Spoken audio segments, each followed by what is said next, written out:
ರಾಜ್ಯ ರೈತ ಸಂಘ ಹಾಗೂ ಹಸಿರು ಸೇನೆ ತಾಲೂಕು ನೂತನ ಮಹಿಳಾ ಘಟಕದ ಅಧ್ಯಕ್ಷಿಣಿಯಾಗಿ ಕೆಎಸ್ ಶಾಂತಾರೆಡ್ಡಿ ಆಯ್ಕೆ.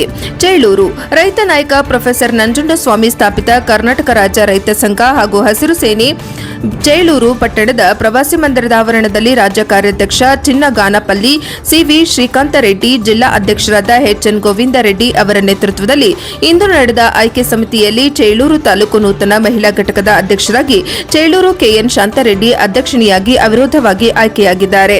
ಗೌರವಾಧ್ಯಕ್ಷರಾಗಿ ಬಜ್ಜಾಪುರ ರತ್ನಮ್ಮ, ಉಪಾಧ್ಯಕ್ಷರಾಗಿ ಭೈರಪ್ಪನಪಲ್ಲಿ ಜಿವಿ ಪವಿತ್ರ, ಕಾರ್ಯಾಧ್ಯಕ್ಷರಾಗಿ ಮ್ಯಾಕಲಪಲ್ಲಿ ಅಲಿವೇಲಮ್ಮ, ಪ್ರಧಾನ ಕಾರ್ಯದರ್ಶಿ ಬತ್ತಲ ವರಪಲ್ಲಿ ಆರ್ ಅಮರಾವತಿ, ಸಹ ಕಾರ್ಯದರ್ಶಿ ಬಜ್ಜಾಪುರ ಸ್ವಾತಿ, ಖಜಾಂಚಿ ಇದ್ದಿಲ ವಾರಪಲ್ಲಿ ಇ ನಾರಾಯಣಮ್ಮ, ಸಂಚಾಲಕ ಗುಂಡ್ಲುಪಲ್ಲಿ ವೈ ಮಂಜುಳಾ, ಬತ್ತಲ ವಾರಪಲ್ಲಿ ರಾಮದೇವಿ, ಬಜ್ಜಾಪುರ ಲಕ್ಷ್ಮಿ, ಭೈರಪ್ಪನಪಲ್ಲಿ ಅಮರಾವತಿ, ಪಾಳ್ಯಕೆರೆ ಸುಶೀಲಮ್ಮ, ವೆಂಕಟಮ್ಮ, ಕೌಸ್ತರ್ ಕುಂಟ್ಲಪ್ಪಲ್ಲಿ, ನರಸಮ್ಮ, ಅನಸೂಯಮ್ಮ ಆಯ್ಕೆಯಾಗಿದ್ದಾರೆ.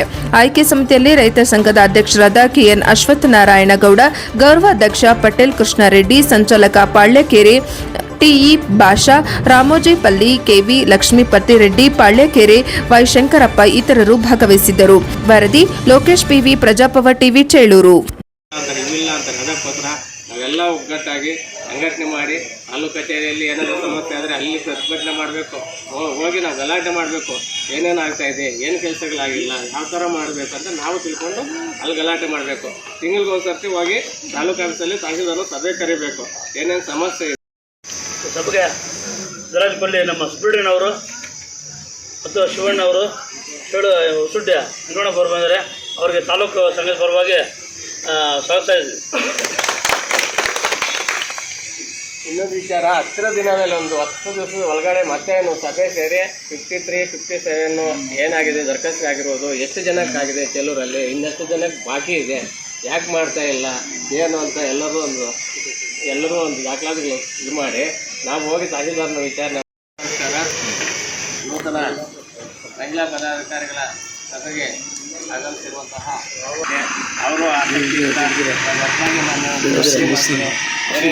ಮಹಿಳಾ ಸಂಘಟನೆ ಮಾಡಿದ್ದಾರೆ. ಇದು ತುಂಬ ಸಂತೋಷದ ವಿಚಾರ. ಯಾಕಂದರೆ ಇವಾಗ ಮಹಿಳೆಯರು ಯಾವಾಗಲೂ ಗದ್ದೆಯಲ್ಲಿ ಕೆಲಸ ಮಾಡುವುದಿಲ್ಲ. ಏನೇನು ತಾಲೂಕಲ್ಲಿ ನಡೀತಾ ಇದೆ, ರಾಜ್ಯದಲ್ಲಿ ಏನೇನು ನಡೀತಾ ಇದೆ, ಏನು ಹೆಂಗೆ ಅಂತ ಎಲ್ಲ ಸಂಘಟನೆ ಮಾಡಿಕೊಂಡು ಹೋಗಿ ರೈತರ ಕಷ್ಟಗಳೇನು ಒಂದು ತಿಂಗಳಿಗೊಂದು ಸರ್ತಿ ನಾವು ಒಂದು ಸಭೆ ಮಾಡಿ, ಯಾವುದೋ ಒಂದು ಕಚೇರಿ ಓಪನ್ ಮಾಡಿ ಹೊಸದಾಗಿಲ್ಲಿ ಒಂದು ಸಭೆ ಮಾಡಿ ಎಲ್ಲ ಇಲಾಖೆಗಳಿಗೆ ಹೋಗಿ ಏನು ಅನುದಾನ ಬಂದಿದೆ, ಮಹಿಳೆಯರಿಗೆ ಏನೇನು ಇದರಲ್ಲಿ ಸೌಲಭ್ಯಗಳಿದೆ, ರೈತರಿಗೆ ಏನು ಸೌಲಭ್ಯಗಳಿದೆ ಎಲ್ಲ ತಿಳ್ಕೊಂಡು ನಾವು ರೈತರ